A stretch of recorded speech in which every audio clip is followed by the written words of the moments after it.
greet you all in the sweet and loving name of our Lord and Savior Jesus Christ for the second day of this evening meeting. ഈ രണ്ടാം ദിവസത്തെ വൈകുന്നേര കൂട്ടത്തിനായിട്ട് കടന്നു വന്നിരിക്കുന്ന നിങ്ങളെ എല്ലാവരെയും നമ്മുടെ കർത്താവും രക്ഷിതാവുമായ യേശുക്രിസ്തുവിൻ്റെ നിസ്തുല്യ നാമത്തിൽ സ്നേഹവന്ദനം അറിയിച്ചു കൊള്ളുന്നു.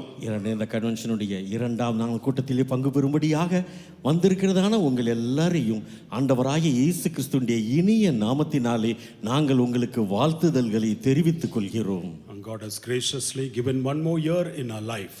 ദൈവം കൃപയാൽ നമ്മുടെ ജീവിതത്തിൽ ഒരു വർഷം കൂടെ നൽകി തന്നിരിക്കുന്നു. கிருபையினாலே தேவன் நம்முடைய ஜீவிதத்திலே ஒரு வருஷத்தையும் கூட கூட்டி கொடுத்திருக்கிறார். And even in the beginning of the year, God has given this blessed convention so that we may come closer to God. അതുമാത്രമല്ല, നാം ദൈവത്തോട് വളരെ അടുത്ത് വരേണ്ടതിനായിട്ട് ഈ വർഷത്തിന്റെ ആരംഭത്തിങ്കൽ തന്നെ ദൈവം നമുക്ക് ഇപ്രകാരം ഒരു കൺവെൻഷൻ കൂടെയും നൽകി തന്നിരിക്കുന്നു. தேவனோடு கூட நாம் நெருங்கி வரும்படியாக இந்த வருஷத்தின் துவக்கத்திலே தேவன் நமக்கு ஒரு கன்வென்ஷனையும் கூட தந்திருக்கிறார். So let us attentively hearken to the voice of God so that God may do a different work in everyone's life. നമ്മുടെ ഓരോരുത്തരുടെയും ജീവിതത്തിൽ ദൈവം വ്യക്തമായ ഒരു പ്രവൃത്തിയെ ചെയ്യുവാൻ തക്കവണ്ണം ദൈവവചനത്തിനായിട്ട് ശ്രദ്ധയോടെ ദൈവസന്നിധിയിൽ കാത്തിരിക്കുക. தேவன் தாமே நம்ம ஒவ்வொருவருடைய ஜீவிதத்திலும் ஒரு திட்டமான வேலையை செய்யும்படியாக தேவனுடைய இப்பொழுது சத்தத்தில் தேவனுடைய வார்த்தைக்கு கவனமாய் செவி கொடுப்போமாக. For a meditation, let's turn to 1 Corinthians chapter 1 verse 23. നമ്മുടെ ധ്യാനത്തിനായിട്ട് 1 കൊരിന്ത്യർ 1-ാം അധ്യായത്തിന്റെ 23-ാം വാക്യം. நம்முடைய தியானத்திற்காக 1 கொரிந்தியர் 1-ாம் அதிகாரம் 23-ாம் வசனத்தை வாசிப்போமாக. நாங்களோ சிலுவையில் அறையப்பட்ட கிறிஸ்துவை பிரசங்கிக்கிறோம். அவர் யூதருக்கு இடரலாயும் கிரேக்கருக்கு பைத்தியமாயும் இருக்கிறார். ഞങ്ങളോ ക്രൂശിക്കപ്പെട്ട ക്രിസ്തുവിനെ പ്രസംഗിക്കുന്നു. യഹൂദന്മാർക്ക് ഇടർച്ചയും ജാതികൾക്ക് ഭോഷത്വമെങ്കിലും. But we preach Christ crucified, unto the Jews a stumbling block, and unto the Greeks foolishness. One more verse we'll read. Amos 9:11. ആമോസിന്റെ പുസ്തകം 9-ാം അധ്യായം 11-ാം വാക്യം കൂടി. ஆமோஸ் 9-ாம் அதிகாரம் 11-ாம் வசனத்தையும் வாசிப்போமாக. ஏதோமில் அந்நாளிலே விழுது போன தாவீதின் கூடாரத்தை நான் திரும்ப எடுப்பித்து அதன் திறப்புகளை அடைத்து அதில் பழுதாய் போனதை சீர்படுத்தி பூர்வ நாட்களில் இருந்தது போல அதை ஸ்தாபிப்பேன் என்று இதை செய்கிற கர்த்தர் சொல்லுகிறார். അവർ ഏതോമിൽ ശേഷിച്ചിരിക്കുന്നവരുടെയും എൻ്റെ നാമം വിളിക്കപ്പെടുന്ന സകല ജാതികളുടെയും ദേശത്തെ കൈവശമാക്കേണ്ടതിന് വീണുപോയ ദാവീദിൻ കൂടാരത്തെ ഞാൻ അന്നാളിൽ നിവർത്തുകയും അതിൻ്റെ പിളർപ്പുകളെ അടയ്ക്കുകയും അതിൻ്റെ ഇടിവുകളെ തീർക്കുകയും അതിൻ്റെ പുരാതന കാലത്തിൽ എന്ന പോലെ പണിയുകയും ചെയ്യും എന്നാകുന്നു ഇത് അനുഷ്ഠിക്കുന്ന യഹോവയുടെ അരുളപ്പാട്. In that day will I raise up the tabernacle of David that is fallen, and close up the breaches thereof, and I will raise up his ruins, and I will build it up as in the days of old. God alone to speak to us. Shall we close our eyes and pray for a moment? ദൈവം തന്നെ നമ്മളോട് സംസാരിക്കേണ്ടതിനായിട്ട് നമ്മുടെ കണ്ണുകളെ അടച്ചൊരു നിമിഷം പ്രാർത്ഥിക്കാം. தேவன் நம்மோடு கூட பேசும்படியாக நம்மளை கண்களை மூடினவர்களாக நாம் இப்பொழுது ஜெபிப்போமாக. Heavenly Father, Lord, we come under thy feet, Lord Jesus, even this evening time, even as we sit in thy presence, Lord, we look unto thee alone, Lord.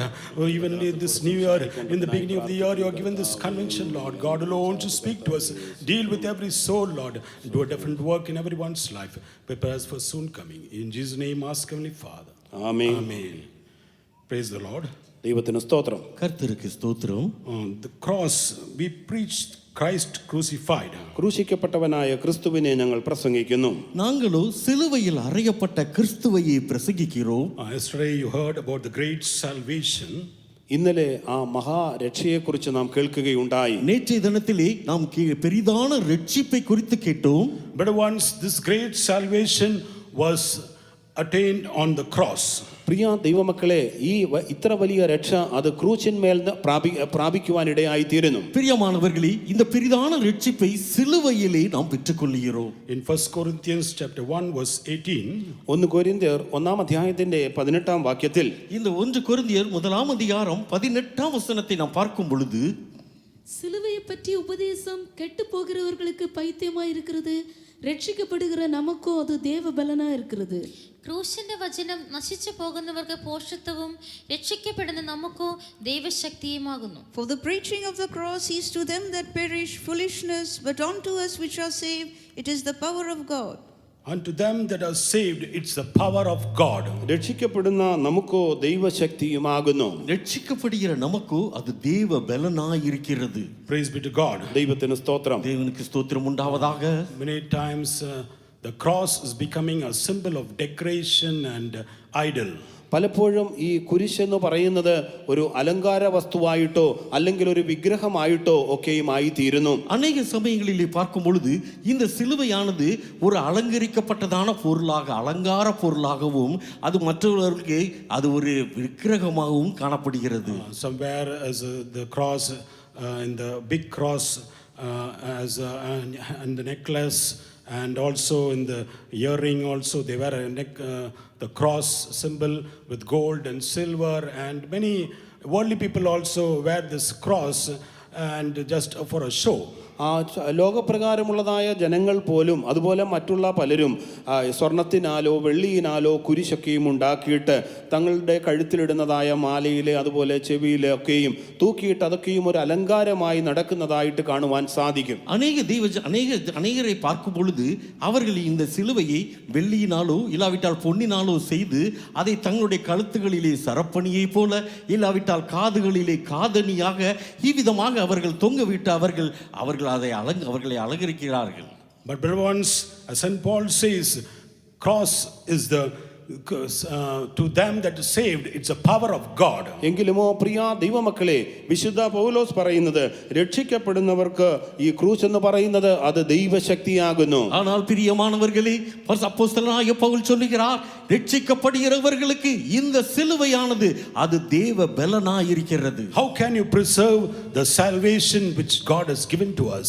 എപ്രകാരം ദൈവം നമുക്ക് നൽകി തന്നിരിക്കുന്നതായ രക്ഷയെ നമുക്ക് സൂക്ഷിപ്പാൻ സാധിക്കും? எவ்விதமாக தேவன் நமக்கு அருளி இருக்கிறதான இந்த ரட்சிப்பை நம்மால் காத்துக்கொள்ள முடியும்? But once you have to look unto the cross. പ്രിയ ദൈവമക്കളെ, നാം ആ ക്രൂശിങ്കലേക്ക് നോക്കണം. பிரியமானவர்களே, நாம் சிலுவையை நோக்கி பார்ப்போமாக. Look unto the crucified Jesus. ക്രൂശിക്കപ്പെട്ടവനായ ക്രിസ്തുവിനേക്ക് നോക്കുക. சிலுவையில் அறையப்பட்டதான ஆண்டவராகிய இயேசுவை நோக்கி பார்ப்போமாக. Everything was finished on the cross. ആ കാൽവരി ക്രൂശിൽ സകലവും നിവൃത്തിയായി. கல்வாரி சிலுவையிலே எல்லாம் செய்து முடிந்தது. When Jesus died on the cross, he uttered the word saying, it is finished. കർത്താവായ യേശു ക്രൂശിതനായി കിടക്കുമ്പോൾ സകലവും നിവൃത്തിയായി എന്ന് അരുളി ചെയ്തു. ஆண்டவராகிய இயேசு கிறிஸ்து கல்வாரி சிலுவையிலே அவர் தொங்கிக் கொண்டிருந்ததான வேளையிலே அவர் சொன்னார், எல்லாம் முடிந்தது. Praise be to God. ദൈവത്തിന് സ്തോത്രം. கர்த்தருக்கு ஸ்தோத்திரம். The Amos 9:11 we read. ആമോസിന്റെ പുസ്തകം 9-ാം അധ്യായത്തിന്റെ 11-ാം വാക്യത്തിൽ നാം വായിക്കുകയുണ്ടായി. ஆமோஸ் 9-ஆம் அதிகாரம் 11-ஆம் வசனத்திலே நாம் வாசிக்க கேட்டோம். God promised that he will raise up the fallen tabernacle of David. മലയാളത്തിൽ 12-ാം വാക്യത്തിൽ വീണുപോയ ദാവീദിന്റെ കൂടാരത്തെ ഞാൻ വീണ്ടും നിവർത്തും. எழுந்து போன தாவீதின் கூடாரத்தை நான் திரும்ப எடுப்பித்து என்று இங்கே கர்த்தர் சொல்லி இருக்கிறார். That is a prophecy which is being fulfilled in these last days. ഇത് അന്ത്യനാളുകൾ നിറവേറ്റപ്പെടുന്നതായ ഒരു വാഗ്ദത്തമാകുന്നു. இந்த கடைசி நாட்களிலே நிறைவேறுகிறதான தேவனுடைய ஒரு வாக்குத்தத்தமாக இது இருக்கிறது. When Jesus died on the cross, കർത്താവായ യേശു കാൽവരി ക്രൂശിൽ മരിച്ചപ്പോൾ, ஆண்டவராகிய இயேசு கிறிஸ்து கல்வாரி சிலுவையிலே அவர் மரித்தபோது, the Gospel of Matthew chapter 27 verse 51 says, മത്തായിയുടെ സുവിശേഷം 27-ാം അധ്യായത്തിന്റെ 51-ാം വാക്യത്തിൽ, மத்தேயு 21-ஆம் அதிகாரம் 57-ஆம் வசனத்தில், the veil was torn from top to bottom. ആ തിരശീല മുകൾ തൊട്ടടിയോളം ചീന്തിപ്പോയി. அந்த திரைச்சீலையான தேவாலயத்தில் உள்ளதான திரைச்சீலையானது மேலிருந்து கீழே வரைக்கும் அது கிழிந்து போனது. And man had access to the most holy place, and he can boldly come to the throne of grace. അത് നിമിത്തമായിട്ട് മനുഷ്യന് അതിവിശുദ്ധ സ്ഥലത്തേക്കുള്ളതായ പ്രവേശനം ലഭ്യമായി ആയതുകൊണ്ട് ധൈര്യത്തോടെ കൃപയുടെ സിംഹാസനത്തിന്റെ അടുത്തേക്ക് മനുഷ്യന് ചെന്നെത്തുവാൻ സാധിച്ചു. ஆகையினால் மகா பரிசுத்த ஸ்தலத்திற்குள்ளே செல்லக்கூடியதான அந்த பிரவேசனம் நமக்கு கிடைக்கப்பட்டபடியால் நாம் தைரியமாக அந்த இடத்திற்கு நாம் செல்லுவோமாக. Everything was done on the cross. സകലവും ക്രൂശിൽ നിവർത്തിച്ചു. எல்லாமே கல்வாரி சிலுவையிலே நிறைவேற்றப்பட்டது. The salvation experience and also the final salvation. ആ രക്ഷയുടെ അനുഭവം അതുപോലെ അന്ത്യമാം രക്ഷയുടെ അനുഭവവും. ரட்சிப்பு அதே வேளையிலே கடைசி வெளிப்படம் இருக்கிறதான கடைசி ரட்சிப்பு. There was a story about a widow mother, whom she bought she brought up a child. ഒരു വിധവയായ മാതാവ് തൻ്റെ കുഞ്ഞിനെ വളർത്തിക്കൊണ്ട് വന്നതായ ഒരു കഥയുണ്ട്. ஒரு கதை இருக்கிறது. ஒரு வயதான ஒரு விதவையான ஒரு தாயார் தன்னுடைய பிள்ளையை அவர் வளர்த்து கொண்டு வந்தார். With great suffering, she brought up a son and made him to get a good education, and he went to a foreign country and he got a good job. വളരെ ബുദ്ധിമുട്ടോടുകൂടെ ആ മാതാവ് തൻ്റെ കുഞ്ഞിനെ പഠിപ്പിച്ചു. അവന് നല്ല വിദ്യാഭ്യാസമൊക്കെയും ലഭിച്ചു. വിദേശ രാജ്യത്ത് ഒരു നല്ല ജോലിയുമൊക്കെയും ലഭിക്കുകയുണ്ടായി. அந்த தாயார் தன்னுடைய மகனை மிகவும் கஷ்டப்பட்டு வளர்த்து படிக்க வைத்து அவனுக்கு வெளிநாட்டிலே ஒரு நல்ல வேலையும் கூட வாங்கி கொடுத்தார். And this widow mother was living in a thatched house in poverty. എങ്കിലുമോ ഈ വിധവയായ മാതാവ് താൻ ഒരു വളരെ ഓല മേഞ്ഞതായ ഒരു വീട്ടിൽ വളരെ ദരിദ്രയായിട്ട് ജീവിക്കുകയായിരുന്നു. ஆனால் இந்த தாயாரோ ஒரு ஓலை குடிசையிலே அவர் மிகவும் ஏழ்மையான நிலவரத்திலே அவர் ஜீவித்துக் கொண்டிருந்தார். But this son, even after getting job, this mother was still living in the thatched house. ഈ മകന് നല്ല ഒരു ജോലി ലഭിച്ചു എങ്കിൽ തന്നെയും ഈ മാതാവ് പിന്നെയും ഓലയാൽ മേഞ്ഞതായ വളരെ ഒരു വീട്ടിൽ വളരെ ദരിദ്രയായി ജീവിക്കുകയാണ്. மகனுக்கு நல்ல ஒரு வேலை கிடைத்த பிற்பாடு கூட இந்த தாயோ ஒரு ஓலை குடிசையில் தான் அவர் ஜீவித்துக் கொண்டிருந்தார். One elderly person came to visit that mother and said, what happened? You're still living in poverty. Your son has got a good job and you're just living like this. ഒരു മുതിർന്നതായ ഒരു വ്യക്തി ആ മാതാവിൻ്റെ അടുക്കൽ ചെന്നിട്ട് മാതാവിനോട് ഇങ്ങനെ ചോദിച്ചു, നിന്റെ മകന് നല്ല ജോലിയൊക്കെ ലഭിച്ചിട്ടും ഇപ്പോഴും ഇങ്ങനെ വളരെ ദരിദ്രമായ ഒരു അവസ്ഥയിലാണല്ലോ നീ ജീവിക്കുന്നത്, കാരണം എന്താണ്? அப்பொழுது அந்த தாயாரை சந்தித்ததான நபர் அவரிடத்தில் கேட்டார், உங்களுடைய மகன் நல்ல வேலையில் இருக்கிறாரே, ஏன் இன்னும் இந்த ஓலை குடிசையிலே ஏழ்மையான நிலவரத்திலே நீங்கள் உங்களுடைய வாழ்க்கையை தொடர்ந்து கொண்டு இருக்கிறீர்கள் என்று கேட்டார். The mother was sadly saying, maybe my son used to send a letter, but I think he has some girlfriend, so he's being attached to that girlfriend, and so he's not sending anything. Just he used to send with the photo of that girl with some letter. അപ്പോൾ ആ മാതാവ് ഇങ്ങനെ പറയുകയുണ്ടായി, എൻ്റെ മകനെ എഴുത്തൊക്കെയും അയക്കും, എങ്കിലുമോ എൻ്റെ മകന് മറ്റേതെങ്കിലും ഒരു പെൺകുട്ടിയോട് എന്തെങ്കിലും ബന്ധമുണ്ടായിരിക്കാം, അതുകൊണ്ട് അധികം താല്പര്യമായതുകൊണ്ട് എഴുത്തയക്കുമ്പോൾ അതിൻ്റെ കൂടെ ഒരു പെൺകുട്ടിയുടെ ഫോട്ടോയും കൂടെ എപ്പോഴും അയക്കാറുണ്ട്. என்னுடைய மகன் எனக்கு கடிதம் எழுதுவது உண்டு, ஆனால் அவருடைய கடிதத்திலே என் மகனுக்கு ஒரு பெண் நண்பர் இருக்கிறார் என்று நான் நினைக்கிறேன். அது நிமித்தமாக எனக்கு எழுதுகிற கடிதங்களில் எல்லாம் அந்த பெண்ணினுடைய அந்த புகைப்படத்தை நிழற்படத்தை அவர் அனுப்பி வைப்பது உண்டு. And she used to collect everything and stick on the walls. അതെല്ലാം ശേഖരിച്ച് അതെല്ലാം ഭിത്തിയിൽ ഇങ്ങനെ ഒട്ടിച്ചു വെക്കുമായിരുന്നു. அவைகளை எல்லாவற்றையும் நாம் சேகரித்து என்னுடைய வீட்டில் உள்ளதான சுவற்றிலே நான் ஒட்டுவது உண்டு. When the elderly person went in and saw, he was astonished. ആ മുതിർന്ന വ്യക്തി അകത്ത് ചെന്ന് നോക്കിയപ്പോൾ താൻ അതിശയിച്ചു പോയി. அந்த முதிர்ந்ததான நபர் அவரை விசாரிக்க சென்றவரோ அதை கண்டுவிட்டு மிகவும் அதிர்ச்சி அடைந்தார். It was the $100 and $500 with the Queen of UK, Queen of England's picture. അത് 100 പൗണ്ടിൻ്റെ അതുപോലെ 500 പൗണ്ടിൻ്റെയൊക്കെയും വിലയുള്ളതായ പണം കറൻസി ആയിരുന്നു. അതിൽ ഇംഗ്ലണ്ടിൻ്റെ ക്യൂൻ രാജ്ഞിയുടെ ഫോട്ടോ ഉള്ളതായ കറൻസി ആയിരുന്നു. அவர் ஒட்டி வைத்திருந்ததான அந்த நிழற்படங்கள் எல்லாம் யூகே நாட்டினுடைய அது நாணய பணமாக இருந்தது. அது 100-500 பவுண்டுகளாக அந்த பவுண்டுகளில் எல்லாம் அந்த ஐக்கிய ராஜ்யத்தினுடைய அந்த ராணியுடைய படம் அதிலே காணப்பட்டது. But she didn't knew it. എങ്കിലുമോ അവൾക്കത് മനസ്സിലായിരുന്നില്ല. ஆனால் இந்த வயதான தாயாருக்கோ அதை குறித்து ஒன்றுமே தெரியவில்லை. Likewise, many Christians, they have the Bible, they know about the cross, but what God has given them in the cross, all the blessings, they are not receiving it. അനേക ക്രിസ്ത്യാനികളും ഈ നിലവാരത്തിലാകുന്നു. അവർക്ക് തങ്ങളുടെ കൈവശം സത്യവേദ പുസ്തകമുണ്ട്.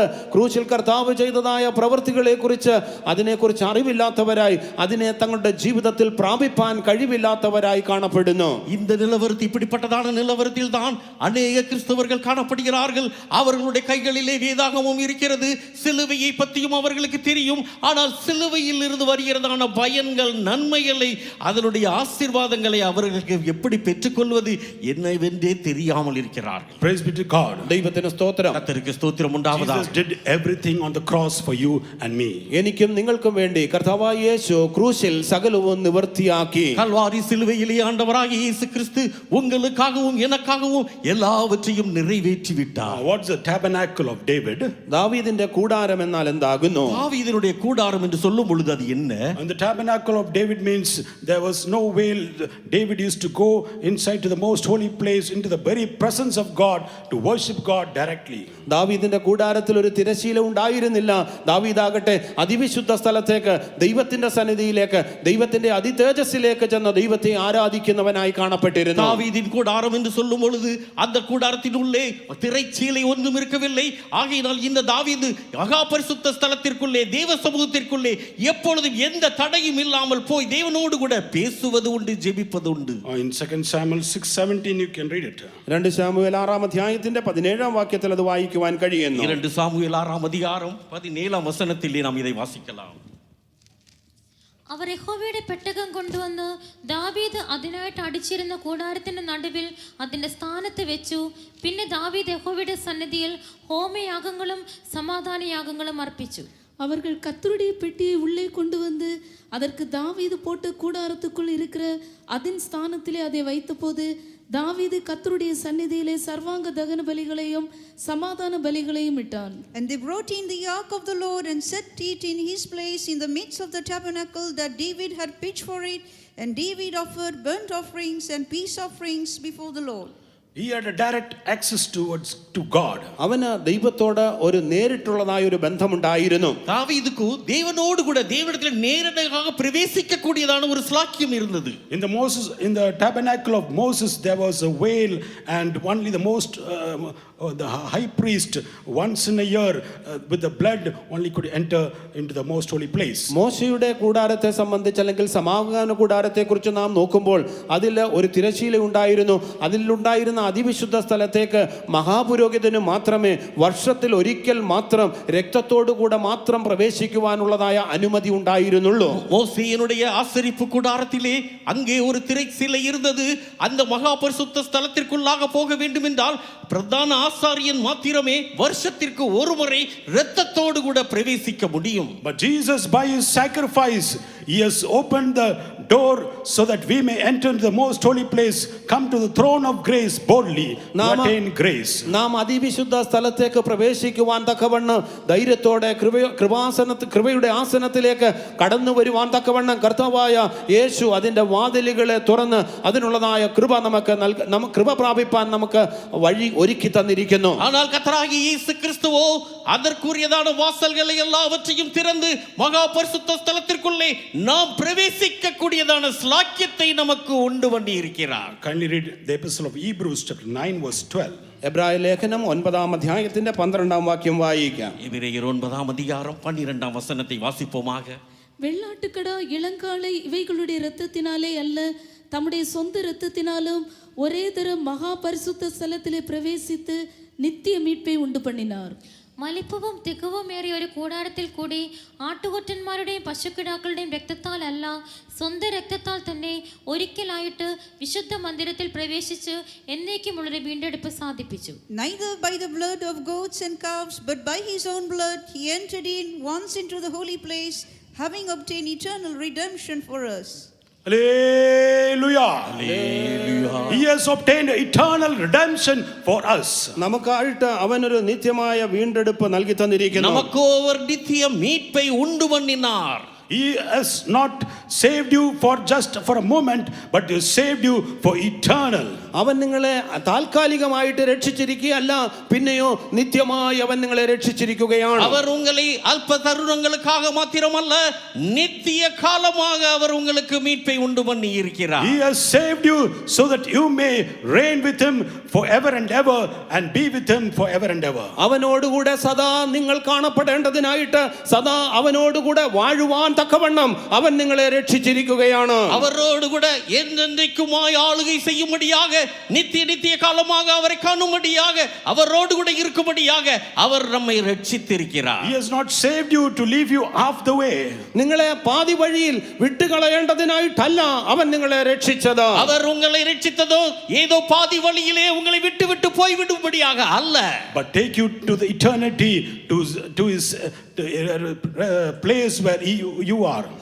അവനായിരിക്കുന്ന ഇടത്തേക്ക് നിങ്ങളെ ആ നിത്യതയിൽ കൊണ്ടെത്തിക്കേണ്ടതിന്. ஆனால் வரப்போகிறதான பிந்தின நித்தியத்திலே அவர் இருக்கிறதான இடத்திலே உங்களை கொண்டு போய் சேர்க்கும்படியாக, To be with him forever and ever. സദാ അവനോടുകൂടെ എന്നേക്കും നിങ്ങൾ കാണപ്പെടേണ്ടതിന്. அவரோடு கூட என்னென்றைக்குமாய் இருக்கும்படியாக.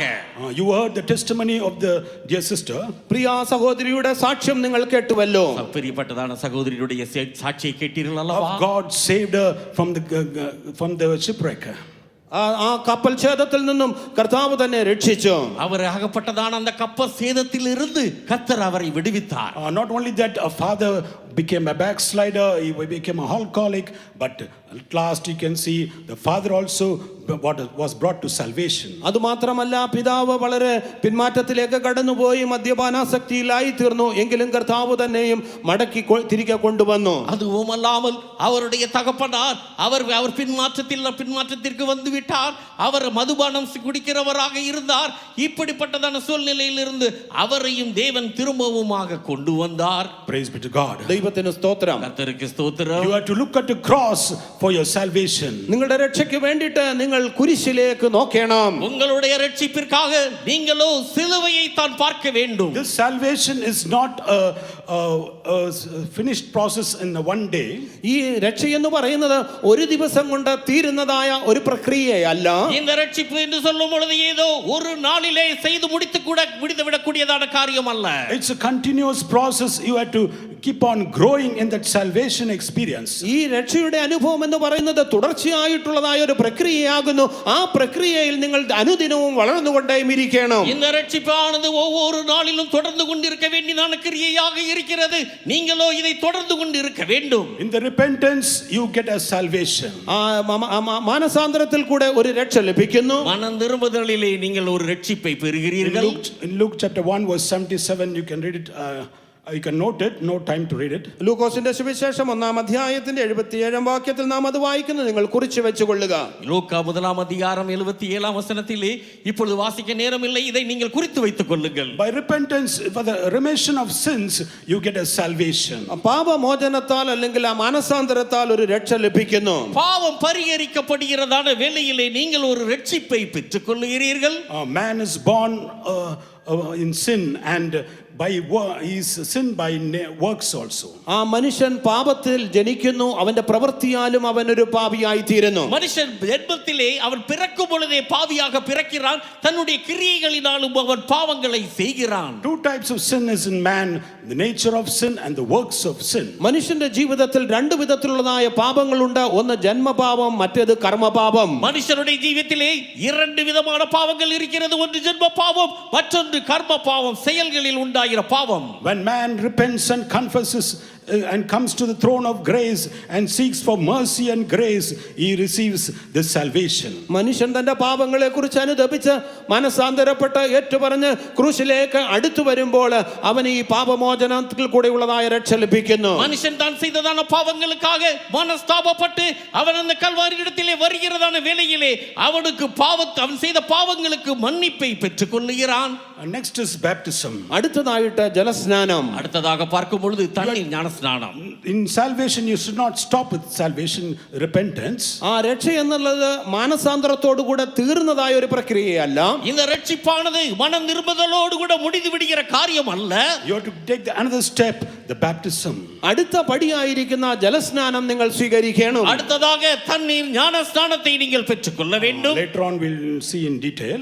പിന്നീട് നമുക്കത് വിശദമായി നോക്കാം. இதை குறித்து விரிவாக பிற்பாடு நாம் பார்க்கலாம். In Mark 16:16 it says, believe and be baptized, you shall be saved.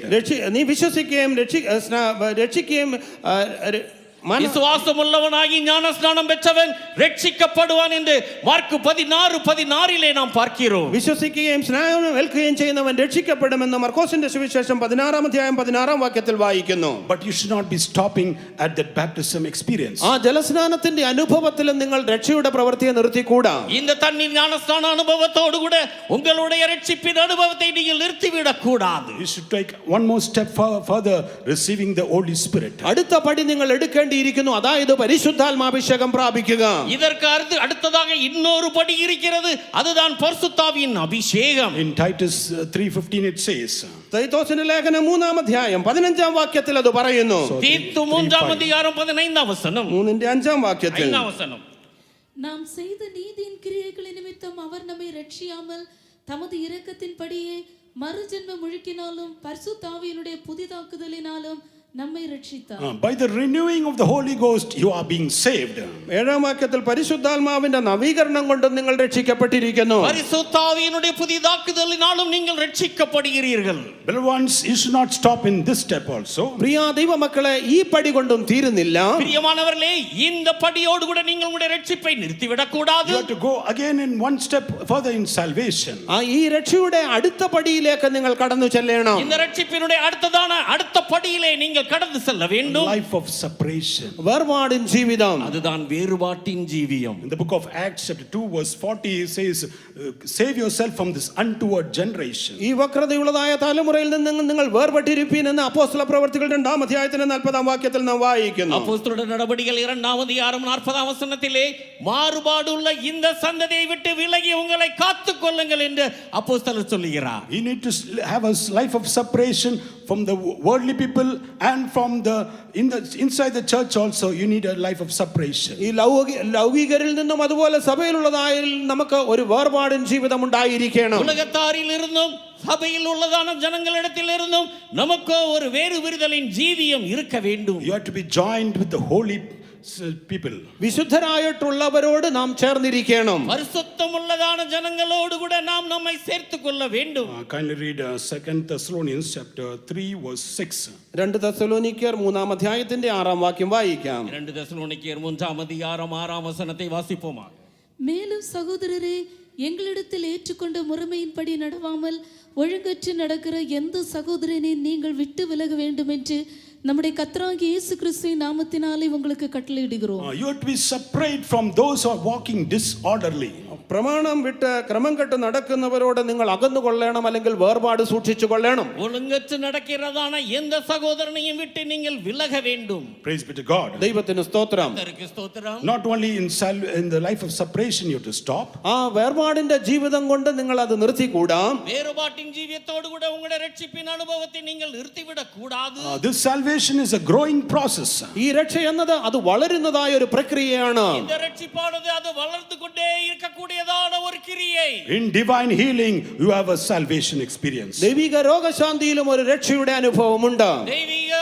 தெய்வீக சுகமாகுதலிலும் ஒரு இரட்சிப்பினுடைய அனுபவம் இருக்கிறது. In the epistle of James chapter 5 verse 15 it says. യാക്കോബിന്റെ ലേഖനം 5-ാം അധ്യായത്തിന്റെ 15-ാം വാക്യത്തിൽ പറയുമ്പോൾ, யாக்கோபு 5-ஆம் அதிகாரம் 15-ஆம் வசனத்தில், The prayer of the faith shall save the sick. വിശ്വാസത്തോടു കൂടിയ പ്രാർത്ഥന ദീനക്കാരനെ രക്ഷിക്കും. விசுவாசமுள்ள ஜெபம் பிணியாளியை ரட்சிக்கும். Praise be to God. ദൈവത്തിന് സ്തോത്രം. கர்த்தருக்கு ஸ்தோத்திரம். Another again you have to grow in the salvation experience. അത് മാത്രമല്ല, ഈ രക്ഷയുടെ അനുഭവത്തിൽ വീണ്ടും വളരേണ്ടിയിരിക്കുന്നു. அது மாத்திரமல்லாமல் இன்னும் கூட இந்த இரட்சிப்பினுடைய அனுபவத்திற்குள்ளாக நாம் கடந்து செல்ல வேண்டியதாக இருக்கிறது. In 2 Thessalonians 2:13 it says. 2 തെസ്സലോനിക്കർ 2-ാം അധ്യായത്തിന്റെ 13-ാം വാക്യത്തിൽ, 2 தெசலோனிக்கேயர் 2-ஆம் அதிகாரம் 13-ஆம் வசனத்தில், By sanctification you are being saved.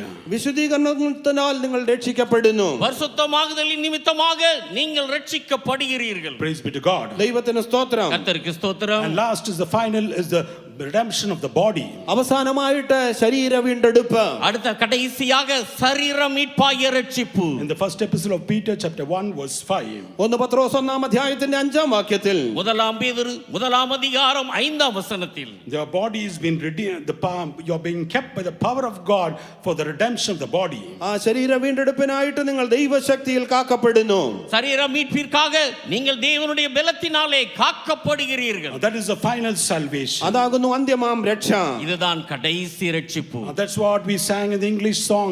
In the twinkling of an eye, in a moment you shall be changed. അതാകുന്നു നാം ഇംഗ്ലീഷ് പാട്ടിൽ പാടിയത്, കണ്ണുമിക്കുന്നതിനിടയിൽ നാം രൂപാന്തരപ്പെടും. ஆகையினால் தான் நாம் பாடியதான ஆங்கில பாடலிலே விதமாக பாடினோம், கண்ணிமைக்கும் நேரத்தில் நாம் எல்லாரும் மாற்றப்படுவோம், மறுரூபமாக்கப்படுவோம். Beloved brother, beloved sister, this all salvation was done in the cross. പ്രിയ സഹോദര സഹോദരി, ഈ രക്ഷയുടെ പ്രവൃത്തിയൊക്കെയും കാൽവരി ക്രൂശിൽ വെച്ച് നിവർത്തിയാക്കപ്പെട്ടിരിക്കുന്നു. பிரியமான சகோதரனே சகோதரியே, இந்த ரட்சிப்பினுடைய அனுபவங்கள் எல்லாம் கல்வாரி சிலுவையிலே நிறைவேற்றப்பட்டது. In Hebrews 10:20, the word of God says, എബ്രായ ലേഖനം 10-ാം അധ്യായത്തിന്റെ 20-ാം വാക്യത്തിൽ ദൈവത്തിന്റെ വചനം പറയുന്നത്, எபிரேயர் 10-ாம் அதிகாரம் 20-ாம் வசனத்திலே வேத வாக்கியம் என்ன சொல்லுகிறது? kindly read.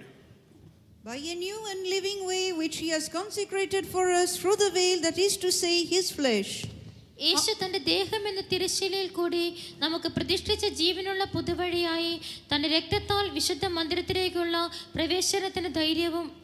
ஆகியால் சகோதரரே, நாம் பரிசுத்த ஸ்தலத்தில் பிரவேசிப்பதற்கு இயேசுவானவர் தமது மாம்சமாகிய திரையின் வழியாய் புதிதும் ஜீவனுமான மார்க்கத்தை நமக்கு உண்டு பண்ணினபடியா. But once on the cross, Jesus tore his body so that a new and living way may be opened, so that you may have a direct access to God. You may come boldly to the presence of God. പ്രിയ ദൈവമക്കളെ, നിങ്ങൾക്ക് ദൈവവുമായിട്ട് ഒരു അടുത്ത നേരിട്ടുള്ളതായ ഒരു ബന്ധത്തിലേക്ക് കടന്നു വരേണ്ടതിനായിട്ട്, ദൈവത്തിന്റെ സന്നിധിയിലേക്ക് നിങ്ങൾക്ക് പ്രവേശിക്കേണ്ടതിനായിട്ട് ക്രിസ്തു തന്റെ ശരീരം എന്നതായ തിരശ്ശീല ചീന്തിക്കൊണ്ട് ഒരു വഴിയെ തുറന്നു തന്നിരിക്കുന്നു. பிரியமானவர்களே, கர்த்தராகிய இயேசு கிறிஸ்து தம்முடைய மாம்சத்தை அவர் மாம்சமாகிய திரையை அவர் கிழித்தபடியினாலே நாம் தைரியமாக தேவனிடத்திலே போய் சேரக்கூடியதான பாக்கியத்தை ஸ்லாக்கியத்தை நாம் பெற்றிருக்கிறோம். For that only God has given one more year so that we may come more closer to Jesus. അതിനായിട്ടാകുന്നു ഈ ഒരു പുതിയ വർഷം കൂടെ നമുക്ക് നൽകി തന്നിരിക്കുന്നതിന്റെ ഉദ്ദേശം, നാം അധികമായി കർത്താവായ യേശു ക്രിസ്തുവിനോട് അടുത്തു വരേണ്ടതിനായിട്ട്. நாம் கர்த்தராகிய இயேசு கிறிஸ்துவோடு கூட இன்னும் நெருங்கி வரும்படியாகத்தான் இந்த புதிய வருஷத்தையும் கூட தேவன் நமக்கு கொடுத்திருக்கிறார். There's no other mediator but Jesus. മറ്റൊരു മധ്യസ്ഥനില്ല, കർത്താവായ യേശു മാത്രമേ ഉള്ളൂ. ஆண்டவராகிய இயேசு கிறிஸ்துவே அல்லாமல் வேறு ஒரு மத்தியஸ்தரும் இல்லை. In 1 Timothy 2:5 it says, 1 തിമോഥെയോസ് 2-ാം അധ്യായത്തിന്റെ 5-ാം വാക്യത്തിൽ, 1 தீமோத்தேயு 2-ாம் அதிகாரம் 5-ாம் வசனம், between man and God there's only one mediator, that is Jesus Christ. മനുഷ്യർക്കും ദൈവത്തിനും മധ്യത്തിൽ ഏക മധ്യസ്ഥൻ, അത് കർത്താവായ യേശു.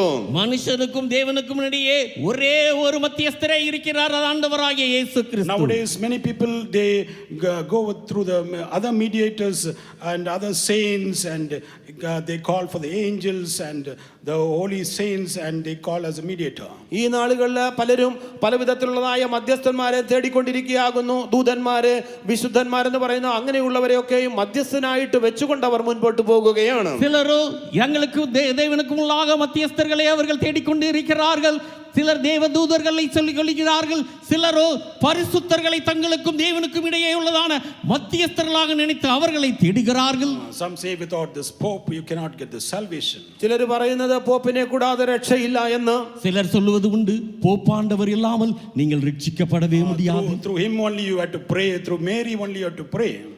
ആ പോപ്പിൽ കൂടെ മാത്രമേ പ്രാർത്ഥിക്കാവൂ, അല്ലെങ്കിൽ മറിയയിൽ കൂടെ മാത്രമേ പ്രാർത്ഥിക്കാവൂ എന്നൊക്കെയും പറയുകയാണ്. அவர்கள் சொல்லுவது போப்பின் மூலமாக வேண்டிக் கொள்ள வேண்டும், மரியாளின் மூலமாக வேண்டிக் கொள்ள வேண்டும் என்கிறார்கள். But the word of God clearly says there's only one mediator, Jesus Christ, between man and God. എങ്കിലുമോ സത്യവേദ പുസ്തകം വളരെ വ്യക്തമായിട്ട് പറഞ്ഞിരിക്കുന്നത്, ദൈവത്തിനും മനുഷ്യർക്കും മധ്യസ്ഥനായിട്ട് യേശു അല്ലാതെ മറ്റാരുമില്ല.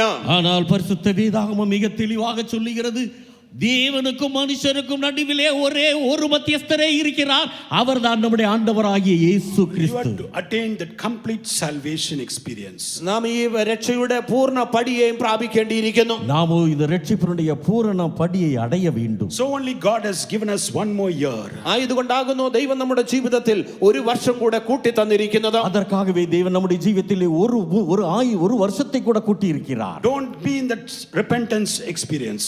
മാനസാന്തര മാനസാന്തരപ്പെട്ടതായ ആ അനുഭവത്തിൽ മാത്രം നിലനിൽക്കരുത്. மனம் திரும்பினதான அந்த நிலவரத்திலே நீங்கள் தொடர்ந்து கொண்டிருக்க வேண்டாம். Oh, what did Jesus done on the cross? ആ കർത്താവായ യേശു കാൽവരി ക്രൂശിൽ എന്താണ് ചെയ്തത്? ஆண்டவராகிய இயேசு கிறிஸ்து கல்வாரி சிலுவையிலே அவர் செய்ததான காரியம் என்ன? Why he died on the cross? എന്തുകൊണ്ടാകുന്നു അവൻ ക്രൂശിൽ മരിച്ചത്? ஏன் அவர் சிலுவையிலே மரித்தார்? Kindly read Ephesians chapter 5 verse 26 and 27. എഫേസ്യ ലേഖനം 5-ാം അധ്യായത്തിന്റെ 26-27 വാക്യങ്ങൾ വായിക്കാം. எபேசியர் 5-ாம் அதிகாரம் 26-27 வசனங்களை வாசிப்போமாக. தாமதை திருவசனத்தை கொண்டு தண்ணீர் முழுக்கினால் சுத்திகரித்து பரிசுத்தமாக்குகிறதற்கும் கரை திரை முதலானவைகள் ஒன்றுமில்லாமல் பரிசுத்தமும் பிழையற்றதுமான மகிமையுள்ள சபையாக அதை தமக்கு முன் நிறுத்திக் கொள்வதற்கும் தம்மை தாமே அதற்காக ஒப்பு கொடுத்தார். He gave himself so that you may be presented a holy and blameless and glorious church. നിങ്ങൾ ഒരു ശുദ്ധയും നിഷ്കളങ്കവുമായ ഒരു തേജസ്സേറിയ സഭയായി തനിക്ക് തന്നെ മുൻനിർത്തപ്പെടേണ്ടതിനായിട്ട് അവൻ നിങ്ങൾക്ക് വേണ്ടി തന്നെ താൻ ഏൽപ്പിച്ചു കൊടുത്തു. அவர் எதற்காக தம்மையே ஒப்பு கொடுத்தார் தெரியுமா? உங்களை தமக்கு முன்பாக பரிசுத்தமும் பிள்ளையற்றதும் மகிமையும் உள்ளதான சபையாக நிறுத்தும்படியாக. How? എപ്രകാരം? எவ்விதமாக By sanctifying by the washing of the water of the word.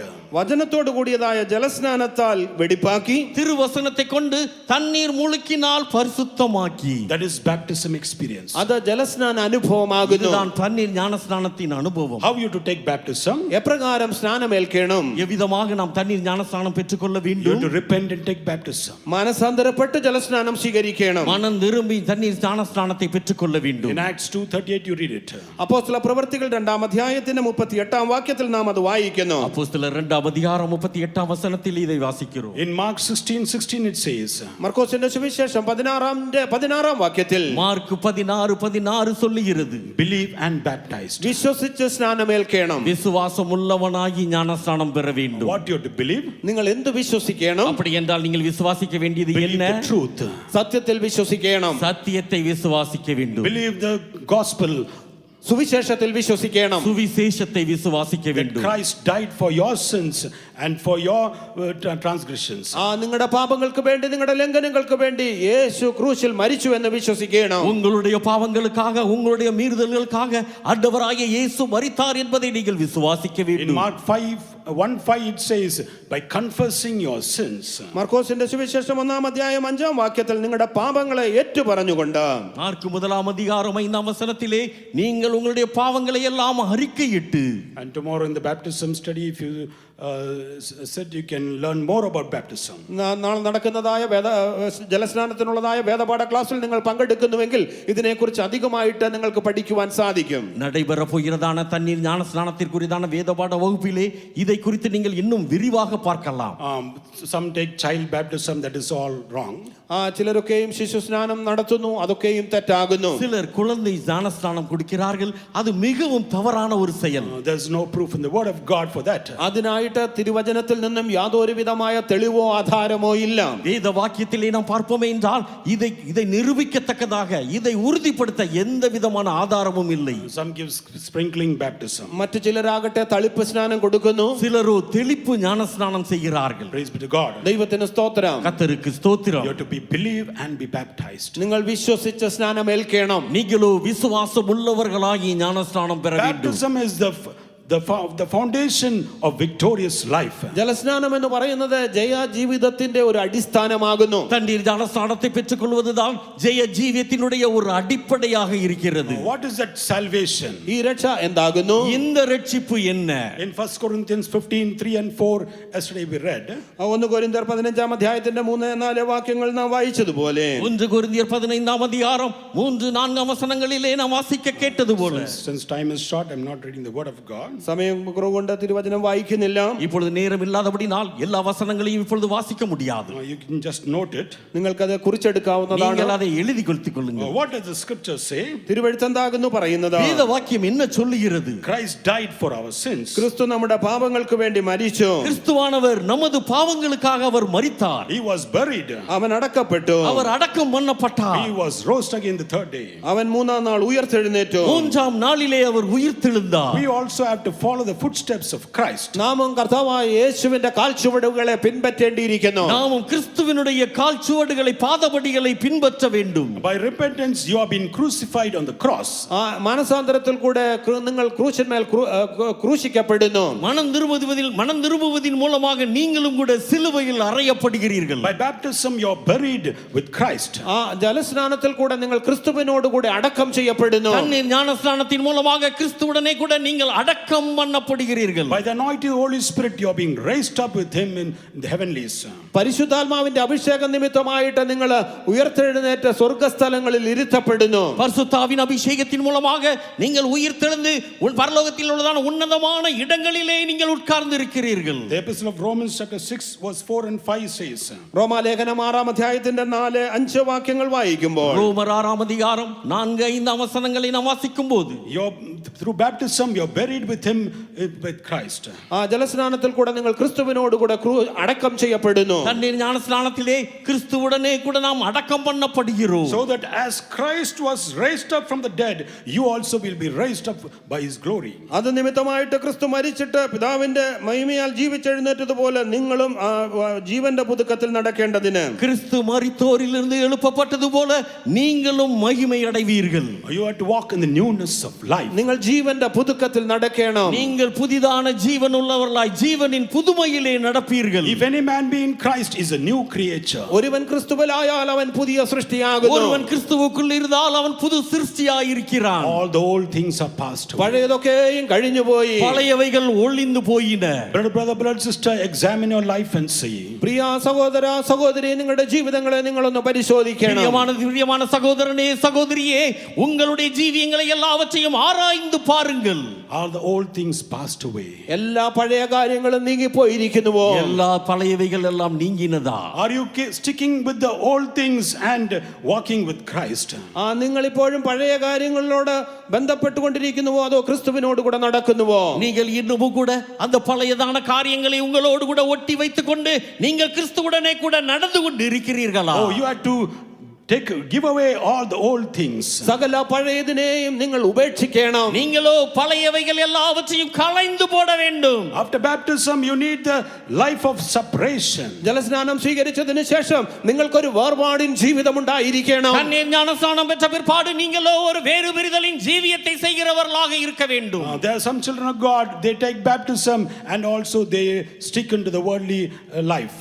ചിലരെ സംബന്ധിച്ചിടത്തോളം അവർ ജലസ്നാനം സ്വീകരിക്കുന്നു, അതിനുശേഷം ലോകപ്രകാരമുള്ള ജീവിതത്തോട് ഒട്ടിക്കൊണ്ട് ജീവിക്കുന്നു. சிலர் இருக்கிறார்கள் அவர்கள் தண்ணீர் ஞானஸ்நானத்தையும் பெற்றுக் கொள்கிறார்கள், அதோடு கூட உலகத்தோடு கூட ஒட்டியும் இருந்து கொள்கிறார்கள். You are called to live a holy life. നിങ്ങൾ ഒരു വിശുദ്ധ ജീവിതം നയിക്കേണ്ടതിനായി വിളിക്കപ്പെട്ടവരാകുന്നു. பரிசுத்தமான ஒரு ஜீவியத்தை செய்யும்படியாகவே நீங்கள் அழைக்கப்பட்டிருக்கிறீர்கள். Without holiness no man shall see God. ശുദ്ധീകരണം കൂടാതെ ആരും ദൈവത്തെ കാണുകയില്ല. பரிசுத்தமில்லாமல் ஒருவனும் கர்த்தரை தரிசிப்பதில்லையே. You have to grow in the holiness. That is a salvation experience. ആ രക്ഷയുടെ അനുഭവമായിരിക്കുന്നതായ വിശുദ്ധിയിൽ നിങ്ങൾ വളരണം. நீங்களோ பரிசுத்தத்திலே பரிசுத்தத்தின் மேல் பரிசுத்தம் அடைய வேண்டும். இதுதான் ரட்சிப்பினுடைய அனுபவம். The divine healing experience also you have to experience. ആ ദൈവിക രോഗശാന്തിയുടെ അനുഭവം നിങ്ങളുടെ ജീവിതത്തിൽ നിങ്ങൾ പ്രാപിക്കണം. தெய்வீக சுகத்தையும் கூட நீங்கள் உங்களுடைய ஜீவியங்களிலே அனுபவிக்கிறவர்களாக இருக்க வேண்டும். Experience the power of God working in your life. നിങ്ങളുടെ ജീവിതങ്ങളിൽ ദൈവശക്തി അനുഭവിച്ചുകൊണ്ടേ നിങ്ങൾ ഇരിക്കണം. தேவ ஆவியானவர் உங்களுடைய ஜீவியங்களிலே கிரியை செய்கிறவர்களாக இருக்க வேண்டும். In Romans 8:11 it says, kindly read. റോമാലേഖനം 8-ാം അധ്യായത്തിന്റെ 11-ാം വാക്യം വായിക്കാം. ரோமர் 8-ஆம் அதிகாரம் 11-ஆம் வசனத்தை வாசியுங்கள். அன்றியும் இயேசுவை மரித்தோரிலிருந்து எழுப்பினவருடைய ஆவி உங்களில் வாசமாயிருந்தால் கிறிஸ்துவை மரித்தோரிலிருந்து எழுப்பினவர் உங்களில் வாசமாயிருக்கிற தம்முடைய ஆவினாலே சாவுக்கு ஏதுவான உங்கள் சரீரங்களையும் உயிர்ப்பிப்பார். യേശുവിനെ മരിച്ചവരിൽ നിന്ന് ഉയർപ്പിച്ചവന്റെ ആത്മാവ് നിങ്ങളിൽ വസിക്കുന്നുവെങ്കിൽ ക്രിസ്തുവേശുവിനെ മരണത്തിൽ നിന്ന് ഉയർപ്പിച്ചവൻ നിങ്ങളിൽ വസിക്കുന്ന തന്റെ ആത്മാവിനെ കൊണ്ട് നിങ്ങളുടെ മർത്യ ശരീരങ്ങളെയും ജീവിപ്പിക്കും. But if the spirit of him that raised up Jesus from the dead dwell in you, he that raised up Christ from the dead shall also quicken your mortal bodies by his Spirit that dwelleth in you. Just receiving the Holy Spirit is not enough. പരിശുദ്ധാത്മാഭിഷേകം പ്രാപിച്ചതുകൊണ്ട് മാത്രം മതിയാകുന്നില്ല. பரிசுத்தாவின் அபிஷேகம் பெற்றது மாத்திரம் போதாது. You need the quickening of the Spirit. ആത്മാവിന്റെ ഒരു ഉയിർപ്പ് നിങ്ങൾക്ക് ആവശ്യമാണ്. உயிர்ப்பிக்கக்கூடியதான ஒரு ஆவியானவர் உங்களுக்கு தேவையாக இருக்கிறார். So only we have to experience the growing in the anointing. അങ്ങനെയാകുന്നു ഈ അഭിഷേകത്തിൽ വളരുന്നതായ അനുഭവം നമുക്ക് പ്രാപിക്കുവാൻ സാധിക്കുന്നത്. இவ்விதமாகத்தான் இந்த அபிஷேகத்திலே வளரக்கூடியதான ஒரு அனுபவத்தை நம்மால் பெற்றுக்கொள்ள முடியும். After receiving Holy Spirit, you have to come out and join with the apostolic fellowship. നിങ്ങൾ പരിശുദ്ധാത്മാഭിഷേകം പ്രാപിച്ചതിന് ശേഷം നിങ്ങൾ വന്ന് അപ്പോസ്തലന്മാരോട് കൂടെ കൂട്ടായ്മ ആചരിക്കണം. இந்த பரிசுத்தாவின் அபிஷேகத்தை பெற்ற பிற்பாடு நீங்களோ அப்போஸ்தலருடைய ஐக்கியத்திலே வந்து சேர்ந்து கொள்ள வேண்டும். Where you are being sanctified by the Holy Spirit. അവിടെ നിങ്ങൾ പരിശുദ്ധാത്മാവിനാൽ ശുദ്ധീകരിക്കപ്പെടുന്നു. அங்கே நீங்கள் பரிசுத்தாவியினாலே பரிசுத்தமாக்கப்படுகிறீர்கள். That's what Jesus done on the cross. അതാകുന്നു കർത്താവായ യേശു ക്രൂശിൽ ചെയ്തത്. இதைத்தான் ஆண்டவராகிய இயேசு கல்வாரி சிலுவையிலே அவர் செய்தார். In Ephesians 4:11 onwards we read it. എഫെസ്യ ലേഖനം 4-ാം അധ്യായത്തിന്റെ 11 മുതലുള്ള വാക്യങ്ങൾ നമുക്കത് വായിക്കുവാൻ സാധിക്കും. எபேசியர் 4-ாம் அதிகாரம் 11-ாம் வசனம் முதல் நாம் இதை வாசிப்போமே என்றால் இதை நாம் விளங்கிக் கொள்ளலாம். What did Jesus done on the cross? ക്രൂശിന്മേൽ കർത്താവായ യേശു എന്താണ് ചെയ്തത്? கல்வாரி சிலுவையிலே ஆண்டவராகிய இயேசு செய்ததான காரியம் என்ன? After he ascended from the dead. അവൻ മരിച്ചവരിൽ നിന്നും ഉയർത്തെഴുന്നേറ്റതിന് ശേഷം அவர் മരിത്തോരിലിருந்து ഉയരോടെ எழும்பிய பிற்பாடு He gave gifts. അവൻ ദാനങ്ങളെ തന്നു. அவர் வரங்களை கொடுத்தார். What are the gifts? ആ ദാനങ്ങൾ എന്താകുന്നു? அந்த வரங்கள் என்ன? The 5 offices. 5 ഉദ്യോഗസ്ഥന്മാർ, 5 விதமான உத்தியோகஸ்தர்கள். The apostles. അപ്പോസ്തലന്മാർ, அப்போஸ்தலர், The prophets. പ്രവാചകന്മാർ, தீர்க்கதரிசிகள், The evangelists. സുവിശേഷകന്മാർ, சுவிசேஷகர்கள், The pastors. ഇടയന്മാർ, மேய்ப்பர்கள், And the teachers. ഉപദേഷ്ടാക്കന്മാർ. போதகர்கள். In verse 12 it says, 12-ാം വാക്യത്തിൽ പറയുന്നത് 12-ാം வசனம் சொல்லுகிறது, for the perfecting of the saints, വിശുദ്ധന്മാരുടെ പൂർണ്ണതയ്ക്കും பரிசுத்தவான்கள் சீர்பொருந்தும் பொருட்டாக, for the work of ministry, ശുശ്രൂഷയുടെ വേലയ്ക്കും, சுவிசேஷ ஊழியத்தின் வேலைக்காக, for the edifying of the body of Christ. ക്രിസ്തുവിന്റെ ശരീരത്തിന്റെ ആത്മീക വർധനയ്ക്കും, கிறிஸ்துவின் சரீரமாகிய சபையானது பக்தி விருத்தி அடையும்படியாக, Till we all come in the unity of faith. നാം എല്ലാവരും വിശ്വാസത്തിന്റെ ഐക്യതയിൽ തികഞ്ഞു വരേണ്ടതിന്, நாம் எல்லாரும் விசுவாசத்திலே ஒருமைப்பட்டவர்களாகி அதில் உள்ளதான பூரண நிலவரத்திலே வந்து அடையும்படியாக, And the knowledge of the Son of God.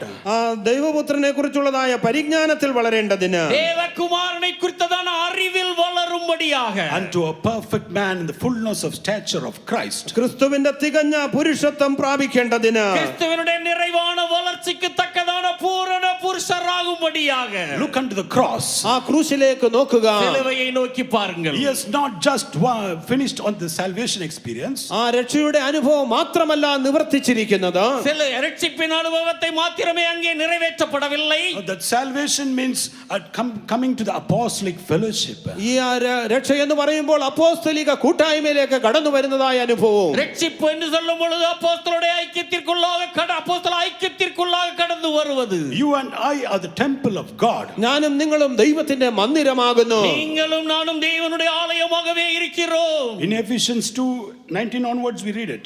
എഫെസ്യ ലേഖനം 2-ാം അധ്യായത്തിന്റെ 19 മുതൽ നാം അത് വായിക്കുന്നു. எபேசியர் 2-ாம் அதிகாரம் 19-ாம் வசனம் முதல் இதை நாம் வாசிக்கிறோம். This temple, the foundation is the apostles and the prophets. ഈ ആലയത്തിന്റെ അല്ലെങ്കിൽ ഈ മന്ദിരത്തിന്റെ അടിസ്ഥാനം എന്ന് പറയുമ്പോൾ അത് അപ്പോസ്തലന്മാരും പ്രവാചകന്മാരുമാകുന്നു. இந்த ஆலயத்தினுடைய அஸ்திபாரமானது அப்போஸ்தலர் தீர்க்கதரிசிகளாக And இருக்கிறார்கள். the cornerstone is Jesus Christ. അതിന്റെ മൂലക്കല്ല് കർത്താവായ യേശു ക്രിസ്തു. இயேசு கிறிஸ்து தாமே மூலைக்கல்லாக இருக்கிறார். In whom we are fitly framed and built together to become a holy temple of God by the Spirit. അവനിൽ കെട്ടിടം മുഴുവനും യുക്തമായി ചേർന്ന് കർത്താവിൽ വിശുദ്ധ മന്ദിരമായിട്ട് നാം എല്ലാവരും ചേർന്ന് പണിയപ്പെടുന്നു. அவர் மேல் மாளிகை முழுவதும் இசையாய் இணைக்கப்பட்டு கர்த்தருக்குள் பரிசுத்த ஆலயமாக ஆவியினாலே கட்டப்பட்டு வருகிறோம். This was done on the cross. ഇത് ക്രൂശിന്മേൽ നിവർത്തിച്ചു. இது சிலுவையில் நிறைவேற்றப்பட்ட You have to காரியம். come near to the cross. ആ ക്രൂശിന്റെ സമീപത്തേക്ക് നിങ്ങൾ വരണം. கல்வாரி அண்டையில் வாருங்கள்.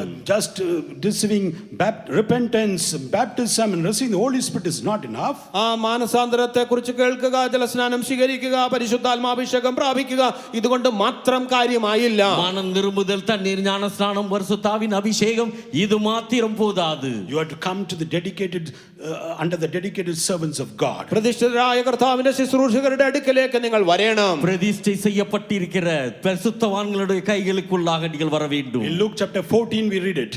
ലൂക്കോസിന്റെ സുവിശേഷം 14-ാം അധ്യായത്തിൽ നാം അങ്ങനെ വായിക്കുന്നു. லூக்கா 14ஆம் அதிகாரத்திலே நாம் இதை வாசிக்கிறோம். On verse 26 we have a consecration so that we may build up the tower.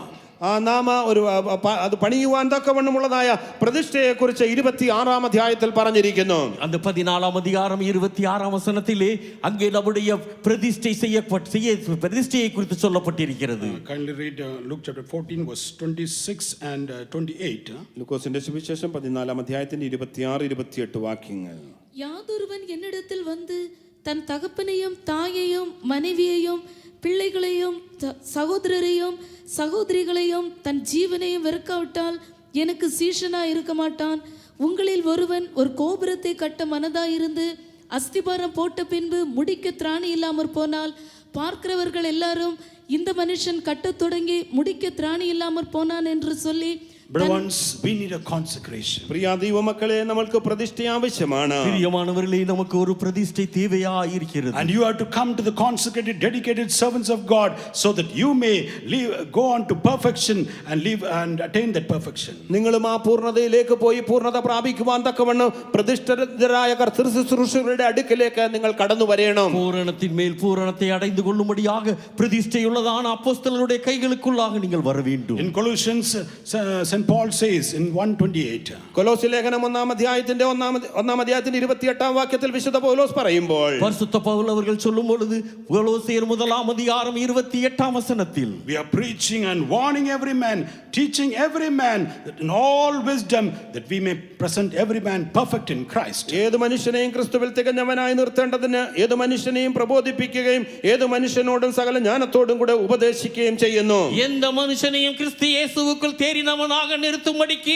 அவரையே நாங்கள் அறிவித்து எந்த மனுஷனுக்கும் புத்தி சொல்லி எந்த மனுஷனுக்கும் எல்லா ஞானத்தோடும் உபதேசம் பண்ணுகிறோம். Praise be to God. ദൈവത്തിന് സ്തോത്രം. கர்த்தருக்கு ஸ்தோத்திரம். And on the cross, your health, for your health, healing, God has done everything on the cross. ആ ക്രൂശിന്മേൽ നിങ്ങളുടെ ആരോഗ്യത്തിന് വേണ്ടത്, സൗഖ്യത്തിന് വേണ്ടതൊക്കെയും കർത്താവായ യേശു നിവർത്തിച്ചിരിക്കുന്നു. உங்களுடைய சுகத்திற்காக, உங்களுடைய ஆரோக்கியத்திற்காக கல்வாரி சிலுவையிலே ஆண்டவராகிய இயேசு கிறிஸ்து அதையும் செய்து விட்டார். You heard all the testimonies. നിങ്ങൾ സാക്ഷികളൊക്കെയും കേട്ടുവല്ലോ. சாட்சிகளை எல்லாம் நீங்கள் கேட்டீர்கள் அல்லவா? Yesterday also you heard a testimony of a dear brother. ഇന്നലെയും നിങ്ങളെ പ്രിയ സഹോദരന്റെ സാക്ഷ്യം നിങ്ങൾ കേട്ടുവല്ലോ. நேற்றைய தினத்திலும் கூட அன்பான சகோதரனுடைய சாட்சியை கேட்டீர்கள். He was like a dead man. താൻ ഒരു മരിച്ച വ്യക്തിയെ പോലെയായിരുന്നു. அவரோ மரித்த நிலவரத்திலே காணப்பட்டார். His pulse was not working. அவருடைய இதய துடிப்பு, நாடி துடிப்பு இல்லை. തനിക്ക് പൾസില്ലായിരുന്നു. But all the servants of God and believers gathered together and prayed, and God gave him new life. എങ്കിലും കർത്തൃ ശുശ്രൂഷകരും വിശ്വാസികളും ചേർന്ന് നിന്ന് പ്രാർത്ഥിച്ചപ്പോൾ തനിക്ക് ദൈവം ഒരു പുതുജീവൻ നൽകി കൊടുത്തു. ஆனால் தேவனுடைய ஊழியக்காரர்களும் மற்ற விசுவாசிகளும் அவருக்காக ஜெபித்ததான வேளையிலே தேவன் அவருக்கு ஜீவனை திரும்ப கொடுத்தார். Today what sickness you are suffering with? ഇന്ന് നിങ്ങൾ ഏത് രോഗത്താൽ കഷ്ടത്തിൽ കൂടെ കടന്നു പോകുകയാണോ? இன்னைக்கு நீங்கள் எப்படிப்பட்டதான வியாதிகளினாலே நீங்க கஷ்டப்பட்டு கொண்டிருக்கிறீர்கள்? Maybe it's an incurable disease. ഒരുപക്ഷേ അതൊരു മാറാ രോഗമായിരിക്കാം. ஒருவேளை அது தீராத வியாதியாக இருக்கலாம். The doctor could have said there's no remedy for it. ഇതിന് യാതൊരു പരിഹാരവുമില്ല എന്ന് വൈദ്യന്മാർ ഒരുപക്ഷേ ഉപദേശിച്ചിരിക്കാം. மருத்துவர்களும் கூட இந்த வியாதிக்கு எந்த விதமான தீர்வுமே கிடையாது என்று சொல்லக்கூடும். Look unto the cross. ക്രൂശിങ്കലേക്ക് നോക്കുക. சிலுவையை நோக்கி பாருங்கள். Receive the healing. സൗഖ്യത്തെ പ്രാപിക്കുക. சுகத்தை பெறுங்கள். In Colossians 2:14-15 it says. കൊലോസ്യ ലേഖനം 2-ാം അധ്യായത്തിന്റെ 14-15 വാക്യങ്ങളിൽ, கொலோசியர் 2-ாம் அதிகாரம் 14-15 வசனங்களில், All the handwriting which was written against us. നമുക്ക് വിരോധമായി കാണപ്പെട്ടിരുന്നതായ കൈയെഴുത്തുകളൊക്കെയും நமக்கு விரோதமாக எழுதப்பட்டிருந்ததான எல்லா விதமான கையெழுத்தையும் He nailed it on the cross. അവന് ക്രൂശിന്മേൽ അതിനെ തറച്ചു. அவருக்கு சிலுவையின் மேல் அதை ஆணி அடித்தார். He spoiled the principalities and powers and rulers. വാഴ്ചകളെയും അധികാരങ്ങളെയും ആയുധവർഗം വെപ്പിച്ചു. துரைத்தனங்களையும் அதிகாரங்களையும் அவர் உரிந்து கொண்டு Made an open triumph over it. അവരുടെ മേൽ ജയോത്സവം കൊണ്ടാടി. அவைகளின் மேல் சிலுவையிலே வெற்றி சிறந்தார். All the works of the devil was destroyed on the cross. ആ പിശാചിന്റെ സകല പ്രവൃത്തികളെയും ക്രൂശിന്മേൽ വെച്ച് തകർത്തു കളഞ്ഞു. பிசாசுடைய எல்லா கிரியைகளையும் சிலுவையின் மேல் அவர் வெற்றி சிறந்தார். is coming to steal, kill and destroy. ആ പിശാച് അറുപ്പാനും മുടിപ്പാനും കൊല്ലുവാനും വരുന്നു. பிசாசானவனோ அடிக்கவும் கொல்லவும் கொலை செய்யவுமே அவன் வருகிறான். But once Jesus on the cross gave life and life in abundance. പ്രിയ ദൈവമക്കളെ, കർത്താവായ യേശു ക്രൂശിന്മേൽ വെച്ച് നമുക്ക് ജീവനും സമൃദ്ധിയായ ജീവനും തന്നിരിക്കുന്നു. ஆனால் ஆண்டவராகிய இயேசுவோ சிலுவையிலே நமக்கு ஜீவனையும் அதிகமான ஜீவனையும் அவர் தந்தார். He gave the eternal redemption for you and me. എനിക്ക് നിങ്ങൾക്കും വേണ്ടി നിത്യമായ വീണ്ടെടുപ്പ് അവൻ നൽകി തന്നിരിക്കുന്നു. உங்களுக்காகவும் எனக்காகவும் அவர் நித்திய மீட்பை தந்தார். Today whatever state you are, ഇന്ന് നിങ്ങളായിരിക്കുന്ന അവസ്ഥ ഏതുമായി കൊള്ളട്ടെ, இன்னைக்கு நீங்கள் எப்படிப்பட்ட நிலவரத்திலே காணப்படுகிறீர்கள்? are you backslidden? നിങ്ങൾ ഒരു പിന്മാറ്റ അനുഭവത്തിലാണോ? பின்மாற்றத்தில் இருக்கிறீர்களா? Are you gone far away from Christ? നിങ്ങൾ ക്രിസ്തുവിനെ വിട്ട് അകന്നു പോയിരിക്കുന്നുവോ? இல்லாவிட்டால் கிறிஸ்துவை விட்டு விலகி இருக்கிறீர்களா? Look unto the cross. Jesus with the wide hands, he is welcoming you. നിങ്ങൾ ആ ക്രൂശിലേക്ക് നോക്കുക. കർത്താവായ യേശു നിവർത്തിയതായ കരങ്ങളുമായിട്ട് നിങ്ങളെ ഇതാ സ്വാഗതം ചെയ്യുന്നു. அப்படி என்றால் நீங்கள் சிலுவையை நோக்கி பாருங்கள். சிலுவையில் அறியப்பட்டதான அந்த கரைகளோடு கூட ஏகத்தை அவர் உங்களை நோக்கி பார்க்கிறார். He took all your sins, all your sorrows and all your transgressions. You need not take it on yourself. നിങ്ങളുടെ സകല പാപങ്ങളും നിങ്ങളുടെ സകല ലംഘനങ്ങളും നിങ്ങളുടെ വേദനകളൊന്നും നിങ്ങൾ എടുക്കേണ്ടതല്ല. അവൻ സകലത്തെയും ക്രൂശിന്മേൽ തന്റെ മേൽ വഹിച്ചു. உங்களுடைய பாரங்கள், உங்களுடைய கவலைகள், உங்களுடைய பிரச்சனைகள் எல்லாவற்றையும் அவர் தன்மேல் ஏற்றுக்கொண்டார். நீங்கள் ஒன்றையும் சுமந்து கொண்டு திரிய வேண்டாம். Come to the throne of grace. കൃപയുടെ സിംഹാസനത്തിന്റെ അടുക്കലേക്ക് വരിക. கிருபையின் சிங்காசன தண்டைக்கு வாருங்கள். Hebrews 4:16 it says. എബ്രായ ലേഖനം 4-ാം അധ്യായത്തിന്റെ 16-ാം വാക്യത്തിൽ പറയുമ്പോൾ, எபிரெயர் 4-16 வசனத்திலே பார்க்கும் பொழுது, Come boldly to the throne of grace. ധൈര്യത്തോടുകൂടെ കൃപയുടെ സിംഹാസനത്തിന്റെ അടുത്ത് ചെല്ലുക. தைரியமாக கிருபையின் சிங்காசன தண்டையிலே சேருவோமாக. To obtain mercy and grace. കരുണയും കൃപയും പ്രാപിക്കുവാൻ, இரக்கத்தை பெறவும் கிருபையை பெறும்படியாக, Receive the healing for your body. നിങ്ങളുടെ ശരീരത്തിന്റെ സൗഖ്യം പ്രാപിക്കേണ്ടതിന്, உங்களுடைய சரீரத்திலே சுகத்தை பெற்றுக் கொள்ளும்படியாக, To receive the salvation for your soul. നിങ്ങളുടെ ആ ആത്മരക്ഷ പ്രാപിക്കേണ്ടതിന്, உங்களுடைய ஆத்துமாவுக்கு ரட்சிப்பை அடைந்து கொள்ளும்படியாக. For a moment, let's all close our eyes. ഒരു നിമിഷം നമ്മുടെ കണ്ണുകളെ അടയ്ക്കാം. ஒரு நிமிட நேரம் நம்முடைய கண்களை எல்லாம் மூடுவோமாக. Wherever your sickness is, by faith you keep a hand and cry unto the Lord. നിങ്ങളുടെ രോഗം എവിടെയായിരുന്നാലും നിങ്ങളുടെ കരത്തെ അവിടെ വെച്ചുകൊണ്ട് വിശ്വാസത്തോടുകൂടെ നിങ്ങൾ കരഞ്ഞ് പ്രാർത്ഥിക്കുക. இப்பொழுது உங்களுடைய சரீரத்திலே எந்த இடத்திலே வியாதி இருக்கிறதோ அந்த இடத்திலே உங்களுடைய கைகளை வைத்து ஆளுதை இப்பொழுது கர்த்தரிடத்திலே முறையிடுங்கள். You cry unto the Lord, Lord, have mercy on me, Lord. നിങ്ങൾ കർത്താവിനെ നോക്കി പ്രകാരം നിലവിളിക്കുക, കർത്താവേ എന്നോട് കരുണ തോന്നണമേ. கர்த்தாவே எனக்கு இரங்கும் என்று கர்த்தரிடத்திலே அழுது முறையிடுங்கள். Christ is moving in our midst. ക്രിസ്തു നമ്മുടെ മധ്യേ നടകൊള്ളുന്നു. கிறிஸ்துவானவர் நம்முடைய மத்தியிலே அசைவாடுகிறார். With a nail-scarred hand, he stretched forth to touch you. അണിപ്പഴുതുള്ളതായ കരവുമായിട്ട് നിങ്ങളെ തൊടേണ്ടതിനായിട്ട് അവൻ നമ്മുടെ മധ്യേ ഉലാവിക്കൊണ്ടിരിക്കുന്നു. ஆணியில் கடாவப்பட்டதான அந்த கரங்களோடு கூட உங்களை தொடும்படியாக அவர் உங்களுடைய மத்தியிலே அசைவாடி கொண்டிருக்கிறார். Beloved brother, beloved sister, he doesn't want you be in that sickness. ആ പ്രിയ സഹോദര സഹോദരി, നിങ്ങൾ ആ രോഗത്തിൽ തുടർന്ന് കാണപ്പെടുവാൻ കർത്താവ് ആഗ്രഹിക്കുന്നില്ല. பிரியமான சகோதரனே சகோதரியே, இந்த வியாதியிலே நீங்கள் தொடர்ந்து கொண்டிருக்க வேண்டும் என்று தேவன் விரும்புவதில்லை. If the Son sets you free, you will be free indeed. പുത്രൻ നിങ്ങൾക്ക് സ്വാതന്ത്ര്യം വരുത്തിയാൽ നിങ്ങൾ സാക്ഷാൽ സ്വതന്ത്രരാകുന്നു. குமாரன் உங்களை விடுதலையாக்கினால் மெய்யாகவே நீங்கள் விடுதலையாவீர்கள். We on the cross, we are the hope of salvation. ആ ക്രൂശിന്മേൽ നമുക്ക് രക്ഷയുടെ പ്രത്യാശയുണ്ട്. அந்த கல்வாரி சிலுவையிலே நமக்கு ரட்சிப்பினுடைய நம்பிக்கை இருக்கிறது. Hope of eternal salvation. ആ നിത്യമായ രക്ഷയുടെ പ്രത്യാശ, நித்திய ரட்சிப்பினுடைய நம்பிக்கை. Don't be in the captivity of sin, sickness and curse and death. പാപത്തിന്റെയും രോഗത്തിന്റെയും ശാപത്തിന്റെയും മരണത്തിന്റെയും അടിമത്തത്തിൽ നിങ്ങൾ തുടർന്ന് കാണപ്പെടേണ്ട. பாவம், சாபம், மரணம், அடிமைத்தனத்திலே நீங்கள் சிறைப்பட்டவர்களாய் இருக்க வேண்டாம். Look unto the cross. ആ ക്രൂശിലേക്ക് നോക്കുക. சிலுவையை நோக்கி பாருங்கள். Look unto the crucified Jesus. ക്രൂശിതനായ യേശുവിനെ നോക്കുക. சிலுவையில் அறையப்பட்ட இயேசுவை பாருங்கள். He took your sin. അവൻ നിങ്ങളുടെ പാപങ്ങളെ തന്റെ മേൽ എടുത്തു. அவர் உங்களுடைய பாவங்களை சுமந்தார். He took your curse. അവൻ നിങ്ങളുടെ ശാപങ്ങളെ തന്റെ മേൽ വഹിച്ചു. அவர் உங்களுடைய சாபங்களை எல்லாம் ஏற்றுக்கொண்டார். He took your sickness. അവൻ നിങ്ങളുടെ രോഗങ്ങളെ തന്റെ മേൽ ഏറ്റെടുത്തു. அவர் உங்களுடைய வியாதிகளை எல்லாம் தன் மீது சுமந்தார். He took your death. അവൻ നിങ്ങളുടെ മരണത്തെയും തന്റെ മേൽ ഏറ്റെടുത്തു.